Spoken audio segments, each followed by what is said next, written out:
آج ہم نے کرتے پاجامے اور ٹوپی کو اسلام سمجھا ہوا ہے۔ اسلام کو ہر صلاحیت کی ضرورت ہے۔ آج کل کی مشکل یہ ہے کہ ہم میں سے ہر ایک دوسرے کو اپنی کاربن کاپی بنانا چاہتا ہے۔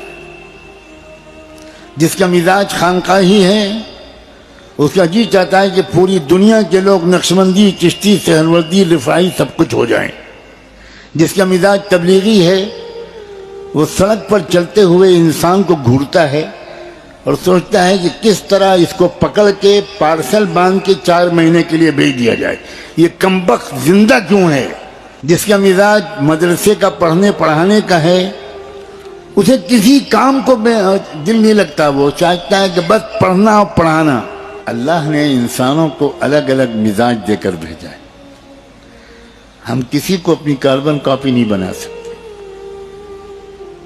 کل میسر لما خلق لہ،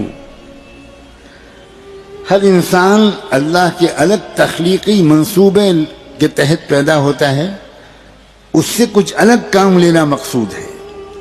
تربیت کرنے والوں کا یہ فرض ہے کہ وہ سامنے والے کو دیکھیں کہ اس کی اصل صلاحیت کیا ہے، اس کا رجحان کیا ہے، اس کا فطری ذوق کیا ہے، اور اسی راستے پر اس کو چلائیں۔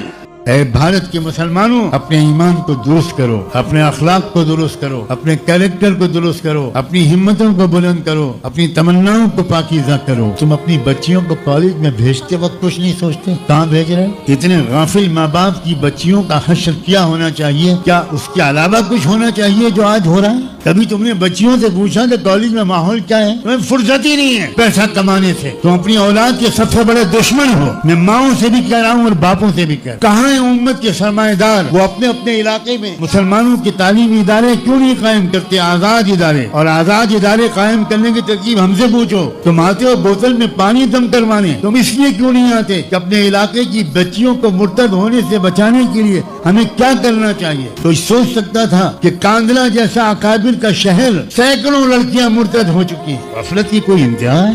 اور خرچ کرو اپنی بچیوں کی شادی میں، اور اسلام پر 10 روپے مت خرچ کرنا۔ جان نکلتی ہے تمہارے دینی تقاضوں پر پیسہ لگانے سے، اور ادھار سودی قرضہ لے کر تم شادیوں میں کھانے کھلاتے ہو۔ شہنائیاں بجوا۔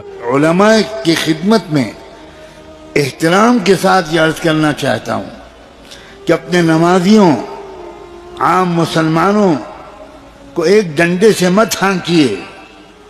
جس کی جو صلاحیت ہے وہ ادھر اس صلاحیت کی قدر کیجیے۔ ایک بڑا اہم ارشاد ہے اللہ کے رسول کا کہ الناس معادن خیارهم فی الجاہلیت خیارهم فی الاسلام اذا فقہوا۔ ہر انسان ایک کان کی طرح ہوتا ہے، سونے کی اور چاندی کی اور دھاتوں کی کانیں۔ اس لیے جو لوگ دور جاہلیت میں بھی بہت بریلینٹ ہوتے ہیں، بہت اچھے ہوتے ہیں، وہ جب اسلام لانے کے بعد اسلام کو گہرائی سے سمجھ لیتے ہیں تو وہی لوگ مسلمانوں میں بھی سب سے افضل ہوتے ہیں۔ آج ہم نے کرتے پاجامے اور ٹوپی کو اسلام سمجھا ہوا ہے۔